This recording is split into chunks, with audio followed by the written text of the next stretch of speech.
Game 4 between the Habs and the Hurricanes just fully exposed the Montreal Canadiens, and now they're staring down the barrel of elimination. The Carolina Hurricanes turned this game into a disaster for Montreal, and the harsh truth is showing for this Canadiens team. Frustrations are starting to boil over. So, how exactly has this Carolina team completely shut down Montreal's dynamic offense, and is it possible they could turn this around, or is this pretty much curtains for the entire series? We're going to dive in and break it all down, but before we do, we got to thank our sponsor for today's video, and that is our friends at SeatGeek. SeatGeek is the #1 rated ticketing app with over 28 million downloads. There's more than 70,000 listed events from sports to concerts to festivals and more. You know how it works by now. You browse seating on a scale of 1 to 10. If it's green, that's a damn good deal. You should snatch up those tickets so you can go to the game for a great price. The best way to use it is before a game on the app on your phone, where you can snag some unreal last minute deals. Summer's almost here, which means that the World Cup is right around the corner, and you can get tickets right now on SeatGeek. You know they hooked us up with a code to get you some great deals too, so if you hit the link in the description to download the app, it'll automatically apply the code HOCKEY2026 so that you can get 10% off your next pair of tickets. I use SeatGeek for every live event I go to, and I go to a lot of them for the channel. It's the best way to experience a game live on a great deal.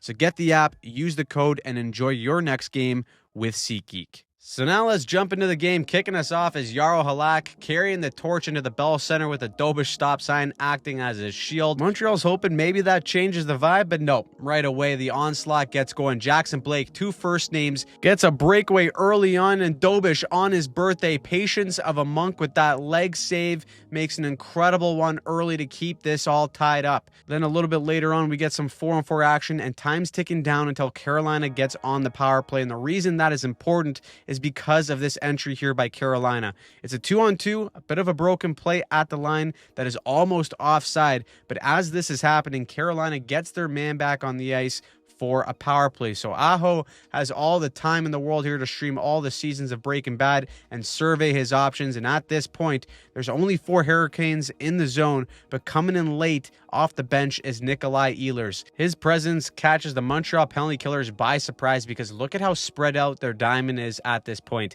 The C's part here in the middle. That puck is like a hot dog in a hallway. Anytime you get a pass across the Royal Road, especially on the peeper, it's no bueno. And Aho the Dario gets Carolina on the board first. Not a good start for Montreal yet again. Carolina is just toying with Montreal in their own end, and this is exposing the Habs hybrid system perfectly.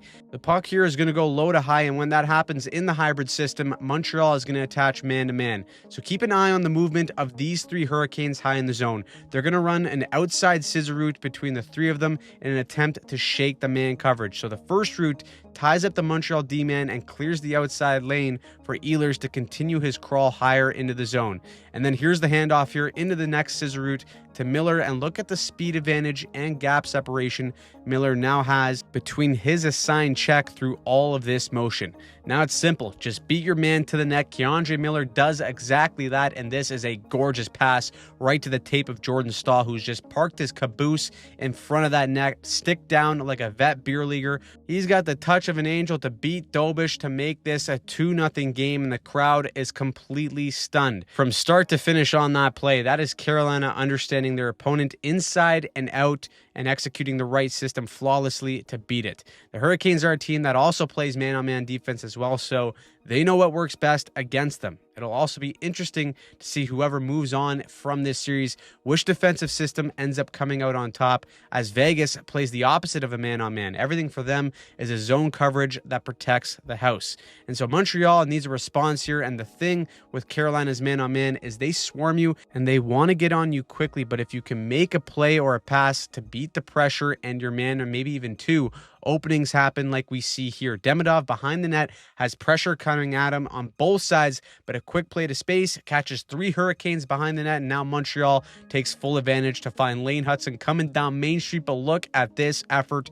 2 Canes players put their balls on the line and slide tackle out to get in front of the shot. What a block. And here's the other part of Carolina's game that is so good. It's the transition game where they get deadly. That springs a 2-on-1. Blake to Stankoven and the stanky leg. The best last name in the league, Barry's, to just completely silence the Montreal crowd in a span of 2 minutes and 47 seconds. The Hurricanes scored 3 goals, and it was utter domination. After the first, these were the numbers. The odd man rushes, 4-0 for Carolina. Rush chances, 5-0 Carolina. Turnover chances, 10-1 in favor of Carolina. And of course, they were up 3-0. And honestly, that was pretty much the game. The Habs kept taking penalties all night. Frustration was boiling over. They had a big 5-on-3 kill, but nothing translated into real momentum. You got Dobish shoving guys because he feels like he's got to do everything out there. And once again, the Habs just struggled to create any offense and shots on goal. It got so bad. At one point,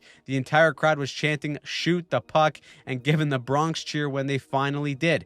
Coach Marty St. Louis was on the bench like, holy fuck, boys. We are brutal right now. But it's more so that the Carolina Hurricanes are just a well-oiled machine. They get the empty netter, and this game ends with a 4-0 shutout for Freddie and a final shot count again that is just outrageous. 42-18 in favor of Carolina. Montreal actually makes history, becoming the first team to record the fewest shots on goal over a 3-game span in a playoff series with just 43. So what exactly is going on here, and why did the adjustments not work for Montreal, but they did so well for Carolina? Well, first, Carolina wants to do one thing against the Canadiens. They want to starve them of the puck. The puck and possession is like oxygen for this Montreal team, especially for their top guys. So how do you do that? You force them to defend, and it starts with Carolina's forecheck. They're super aggressive, playing in this 2-on-2 at times, and because of their speed and tenacity, they create a ton of turnovers. So Montreal's game plan, at least through games 1-3, was to fight the panic of the forecheck, hold on to pucks as much as possible to avoid throwing it up the wall, and regroup to find the right play. And the most frequent regroup play that they ran was this stretch play. It had some success in game 1, but after Carolina found their game, they were a lot tighter in the neutral zone and stayed above their checks, and Montreal had nothing. And so when the Habs tried to regroup and find a play in this game, it frequently led to a turnover. And in the second period, they did do a better job of having all 5 players tighter on the breakout in their own end to give some more support options to get the puck in transition. And that was a good adjustment because the stretch play just hadn't been working the last few games. But even when that happens, this is how Carolina adjusts themselves and keeps the pressure on you. The reason why Montreal was attempting these stretch passes in the first place is because of how well Carolina's D step up and pressure the immediate breakout pass. At least when you stretch the zone, the D have to back up and ensure that they don't allow a breakaway. But here you can see this is a perfect aggressive read by Carolina on Caulfield that kills any threat of a rush chance from Montreal's best players before they even leave the blue line. Now, the next reason why Carolina is having so much success is because they're containing Lane Hutson.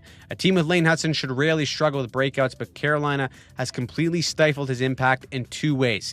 First, they're targeting him big time. Any chance they got to kill him as the F1 and get physical, they're taking that chance to let him hear the footsteps. And so what that does is it creates doubt on the first pass or play out of the zone for Montreal and Hudson himself.